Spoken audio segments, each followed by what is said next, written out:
નમસ્કાર, મારું નામ પિંકી ઉપાધ્યાય છે. હું છેલ્લા 5 વર્ષથી ઝુમ્બા, એક્સરસાઇઝ, યોગા, પાવર ગરબા આ બધાથી જોડાયેલી છું. અને ખરું કહું તો આના પહેલાં મારું વજન ખૂબ જ વધારે હતું અને આનું બધું જ શ્રેય મારા વ્યાયામને, યોગાને, એક્સરસાઇઝને, ઝુમ્બાને જાય છે કે લગભગ મેં 7 થી 8 કિલો વજન ફક્ત ઝુમ્બા કરીને જ ઉતાર્યું છે.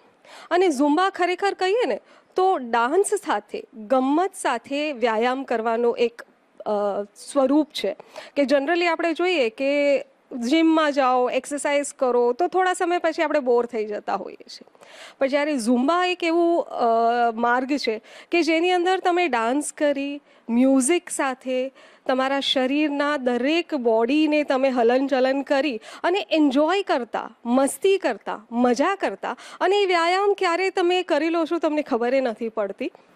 આ માધ્યમ દ્વારા હું આપણી બધી જ સ્ત્રીઓને, નારીઓને, બહેનોને નમ્ર અપીલ કરીશ કે સ્વસ્થ ગુજરાત, મેદસ્વીતા મુક્ત ગુજરાત અંતર્ગત આપ સૌ જોડાઓ અને આ મેદસ્વીતાથી આપણે સૌ સ્ત્રીઓ મુક્ત થઈએ અને વેઇટ લોસ કરીએ. એ પછી આપણે ડાન્સ દ્વારા કરીએ, યોગા દ્વારા કરીએ, ગરબા કરીએ કે એરોબિક્સ કરીએ, પણ આપણે સૌ એની અંદર જોડાઈએ અને આ સરકારશ્રીનું જે અભિયાન છે એને આપણે સફળ બનાવીએ.